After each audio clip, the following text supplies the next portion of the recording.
Assalamualaikum warahmatullahi wabarakatuh. Jadi pertemuan kali ini kita akan membahas mengenai sistem persamaan. Hmm. Sistem persamaan linier atau biasa disebut SPL itu merupakan kumpulan persamaan linier yang terdiri dari satu atau lebih variabel yang saling terkait. SPL digunakan untuk menyelesaikan berbagai permasalahan dalam matematika, teknik, ekonomi, dan ilmu komputer. Nah, secara umum, SPL dapat dinyatakan dalam bentuk sebagai berikut. Jadi, di dalam SPL ini terdapat beberapa persamaan.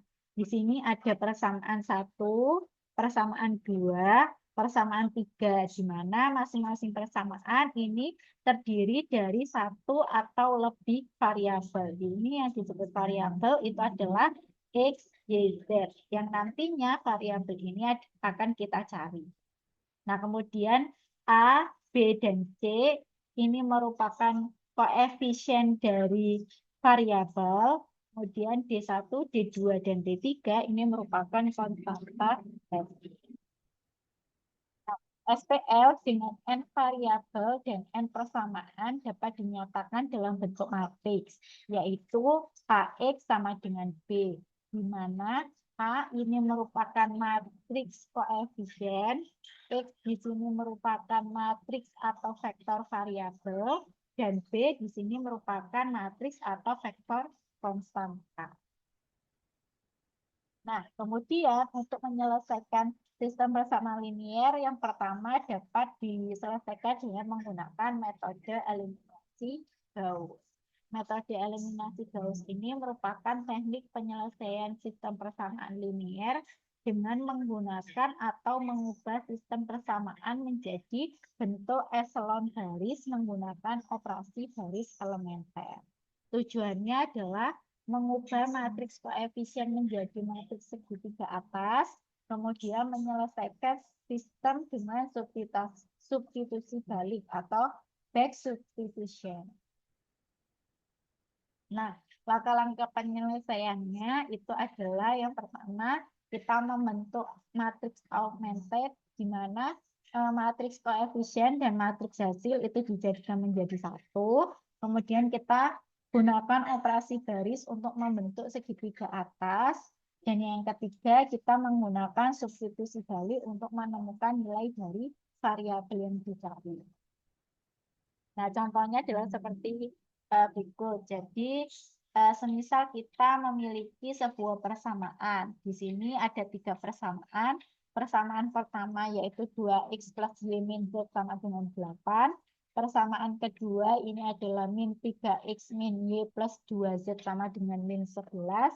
Persamaan ketiga yaitu min 2x plus y plus 2z sama dengan 3. Nah, langkah yang pertama adalah kita membentuk matriks augmented dengan menggabungkan matriks koefisien dan juga matriks konstanta hasil. Jadinya seperti ini. Ini koefisien 2, 1, min 1, min 3, min 1, 2, min 2, 1, 2. 8, min 11, min 3. Nah, yang selanjutnya adalah eliminasi elemen di kolom pertama. Kenapa di kolom pertama? Karena di sini ini kolom pertama di bawah 2 nilainya akan diganti menjadi 0. Karena hasil akhir yang diinginkan adalah segitiga atas. Jadi 3 nilai yang berada di bawah ini akan menghasilkan nilai 0. Nah, di sini baris kedua akan dirubah menjadi 0. Jadi bagaimana caranya merubah baris kedua ini menjadi 0? Maka dengan cara baris kedua ditambah 3/2 baris pertama. Nah, di sini kan tadi min 3 ya.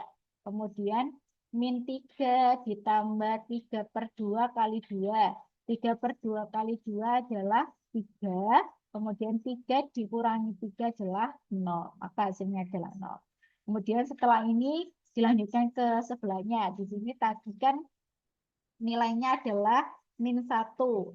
Maka min 1 ditambah 3/2 dikali 1. 3/2 dikali 1 hasilnya adalah 3. 3/2 dikali 1. 3/2 dikali 1 hasilnya adalah 1,5. Kemudian min 1 ditambah 1,5 hasilnya 0,5. Lakukan untuk 0,5, lakukan untuk 2 dan juga min 11. Dihasilkan 0,5 dan 1. Yang selanjutnya adalah kita merubah baris ketiga ini menjadi 0. Nah, jadi di sini adalah R3 baris ketiga sama dengan baris ketiga ditambah baris ke-1. Di sini baris ketiganya adalah min 2, ditambah 2 hasilnya adalah 0. Nah, lakukan hal yang sama untuk sebelahnya. Sehingga didapatkan hasilnya adalah 0, 2, 1, 5. Nah, langkah yang terakhir di sini, sebelum terakhir, di sini kita merubah baris ketiga yang ada di sini menjadi 0 dengan cara baris ketiga dikurangi 4 baris kedua. Nah, hasilnya adalah 0. Nah, karena sudah didapatkan bahwa matriks segitiga bawah dan segitiga bawah sama dengan 0 dan segitiga atasnya itu bernilai, maka yang selanjutnya adalah kita menggunakan back substitution. Caranya adalah kita terlebih dahulu dari baris terakhir. Nah, di sini baris terakhir didapatkan bahwa min 1Z sama dengan min 1. Di sini itu 0X ditambah 0Y dikurangi 1Z sama dengan 1. Maka hasilnya adalah min 1Z sama dengan 1. Agar hasilnya Z sama dengan, maka min 1 ini dibagi ke 1. Jadinya hasilnya Z sama dengan 1 min dibagi min 1 sama dengan min 1. Maka didapatkan Z-nya adalah min 1. Setelah itu kita gunakan baris yang kedua. 0x ditambah 0,5y ditambah 0,5z.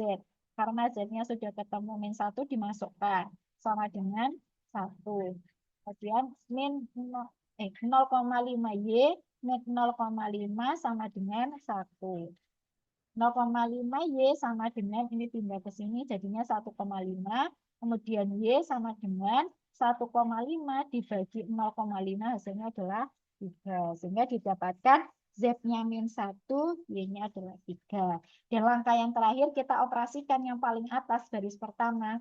Berarti 2X plus Y min Z sama dengan 8. 2X plus 1Y, Y-nya adalah 3, min Z, Z-nya adalah min 1 sama dengan 8. Didapatkan hasil X-nya adalah 2, sehingga kesimpulannya adalah X-nya sama dengan 2, Y-nya sama dengan 3, Z-nya sama dengan min 1.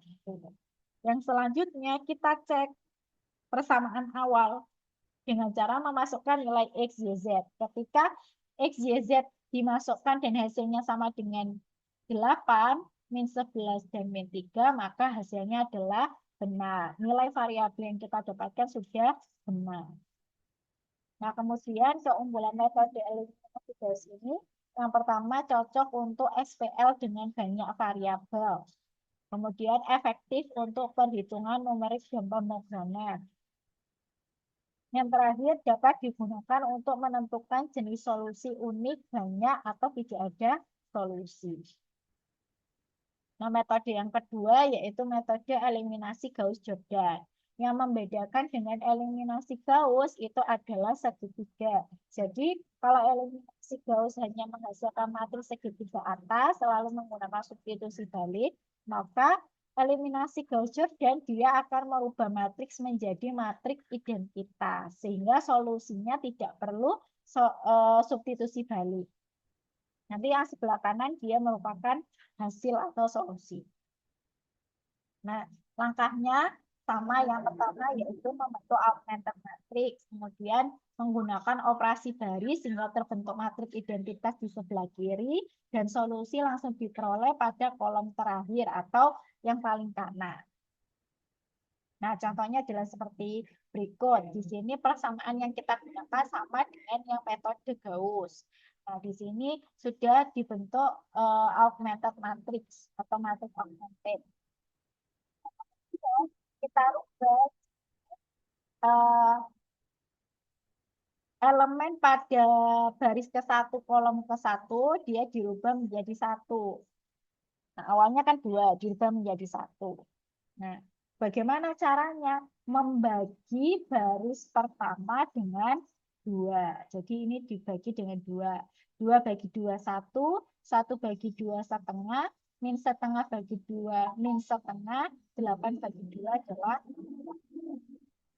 Kemudian untuk elemen pada kolom pertama di bawah 1, dia harus menjadi.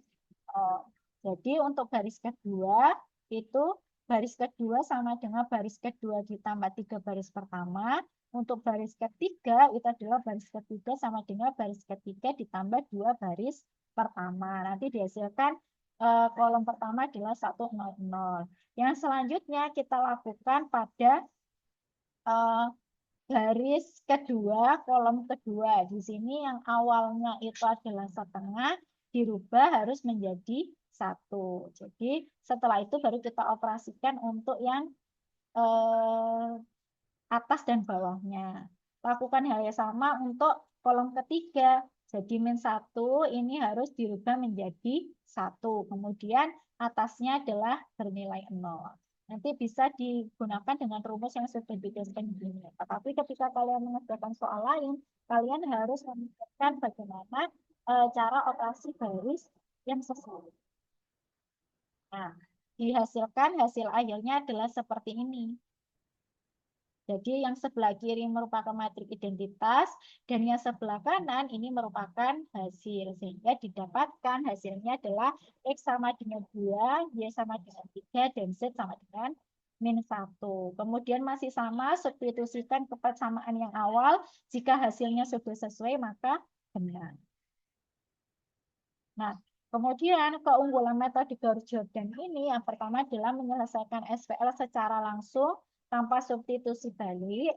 Yang kedua cocok untuk program komputer dan kalkulator. Yang ketiga dapat digunakan untuk menemukan inverse matrix. Dan yang terakhir yaitu dapat menentukan apakah SPL itu memiliki solusi unik, solusi atau tidak ada solusi. Jadi perbedaan Gauss dengan Gauss-Jordan itu sedikit atau ini. Ini adalah perbedaan Gauss dan Gauss-Jordan. Jadi untuk prosesnya Gauss itu mengubah ke segitiga atau selalu menggunakan substitusi balik. Kalau eliminasi Gauss-Jordan dia mengubah ke matriks identitas dan solusi langsung diperoleh pada kolom paling kanan. Kemudian keunggulannya untuk eliminasi Gauss itu lebih cepat untuk SPL besar. Kalau eliminasi Gauss-Jordan keunggulannya adalah tidak perlu substitusi balik. Tetapi untuk kelemahan eliminasi Gauss membutuhkan langkah tambahan yaitu substitusi balik. Kemudian eliminasi Gauss-Jordan itu lebih banyak operasi, bisa lebih lambat untuk SPL yang besar. Nah, yang terakhir di sini ada metode Cramer. Jadi, metode Cramer ini merupakan salah satu teknik penyelesaian SPL yang menggunakan determinan matriks untuk menemukan solusi. Tetapi, metode ini terbatas karena hanya dapat digunakan ketika sebuah matriks itu memiliki determinan atau determinannya tidak sama dengan 0. Nah, jadi syaratnya karena harus ada determinan, matriksnya harus berbentuk persegi atau N kali N. Nah, kemudian bentuk umum SPL untuk metode Cramer itu sama seperti bentuk umum SPL ya. Jadi AX sama dengan B, di mana A itu matriks koefisien, B itu adalah matriks hasil, dan X itu adalah matriks variabel yang akan dicari. Nah, kemudian solusi untuk variabel XI dalam metode Cramer dapat dicari menggunakan rumus berikut. Jadi determinan AI dibagi dengan A. Di mana I itu nanti menentukan variabel keberapa yang kita cari. Kalau X berarti X1, di sini I-nya adalah 1. Kalau Y di sini adalah X2 dan Z adalah X3. Nah, nanti I-nya di sini juga menyesuaikan. Kalau X1 berarti di sini determinan A1. Kalau X2 di sini determinan A2. Kalau X3 di sini determinan A3. Kemudian AI ini merupakan matriks A yang kolom ke I-nya diganti dengan vektor B atau matriks hasil tadi. Nah, contohnya adalah sebagai berikut. Di sini persamaannya berbeda dari persamaan yang sebelumnya. Nah, di sini ada 3 persamaan. Persamaan pertama yaitu 2x plus y plus 3z sama dengan 5. Persamaan kedua, x min y plus 2z sama dengan 3. Kemudian persamaan ketiga di sini 3x plus 2y plus z sama dengan 4. Nah, kemudian dibagi menjadi 2, ada matriks koefisien yaitu A dan matriks konstanta hasil itu B. Nah, jadinya adalah seperti ini. Kalau semisal kalian mau menyebutnya dengan vektor boleh. Jadi vektor itu adalah kolomnya 1. Nah, kemudian matriks A ini adalah matriks koefisien. Kita ambil saja koefisien setiap variabel 2, 1, 3, 1, min 1, 2, 3, 2, 1. Nah, kemudian kita menghitung determinan dari matriks A ini. Boleh kalian menggunakan metode Sarus, boleh menggunakan ekspansi kofaktor. Kalau menggunakan ekspansi kofaktor berarti kita ambil garis pertama, 2, 1, 3. Kemudian tandanya adalah plus min plus, jadinya 2, min 1, 3. Kemudian ini dengan cara tutup ya. Kalau misal 2 berarti baris pertama, kolom pertama ditutup. Nah, ini kita hitung determinannya masing-masing. Nah, ketemu hasilnya adalah min 5, min 5, dan 5. Kemudian kita masukkan ke dalam sini. Hasilnya didapatkan bahwa determinan A adalah 10. Jadi untuk perhitungan determinan kita menggunakan apa namanya materi matriks determinan.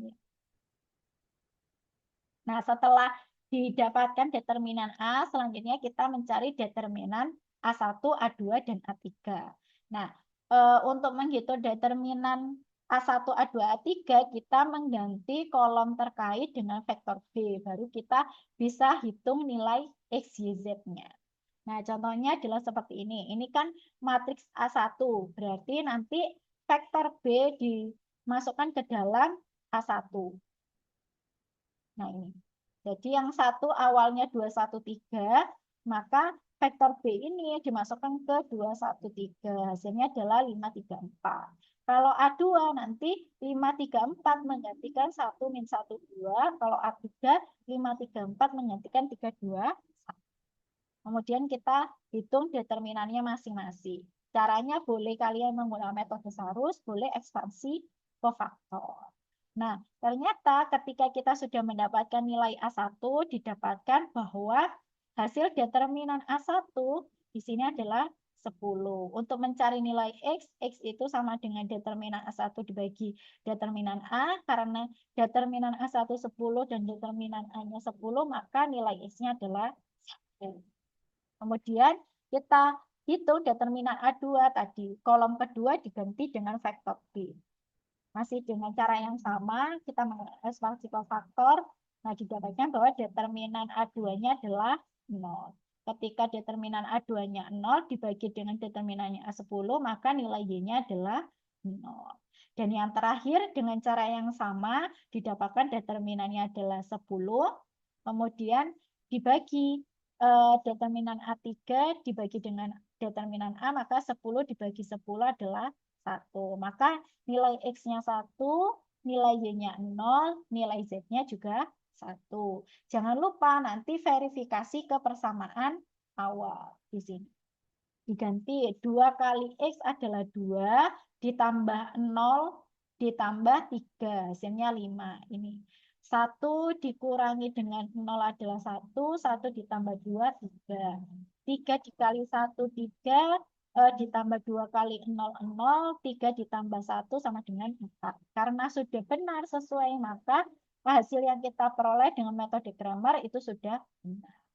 Nah, keunggulan untuk metode Cramer di sini adalah solusi langsung diperoleh dalam bentuk determinan.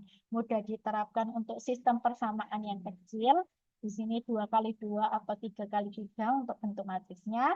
Kemudian tidak perlu eliminasi atau substitusi balik, jadi tidak rumit. Tapi kelemahannya tidak bisa digunakan jika determinannya sama dengan 0 dan kurang efisien untuk sistem persamaan yang besar, di mana nanti matriks yang terbentuk lebih dari 3 kali 3. Karena nanti perhitungannya determinan ini menjadi rumit. Nah, ini adalah latihannya, bisa kalian coba menggunakan metode Cramer. Ini bisa kalian pelajari dan dicoba. Kemudian jangan lupa ketika sudah didapatkan hasilnya, X-nya 1, Y-nya 2, jangan lupa dimasukkan ke dalam persamaan X-nya 1, Y-nya 2. X-nya 3 kali 1 ditambah 2 kali 2 sama dengan 7, benar. 5 kali 1, 5 dikurangi 4 kali 2, 8. 5 min 8 min 3, benar. Jadi sudah benar hasil yang diperoleh. Nah, jadi ini untuk materi pada sistem persamaan linier. Kalau ada yang dibingungkan atau kurang dipahami, bisa kita diskusikan di grup. Atau nanti ketika kita sudah bertemu di kelas, selamat belajar dan menjalankan ibadah puasa. Saya akhiri. Wassalamualaikum warahmatullahi wabarakatuh.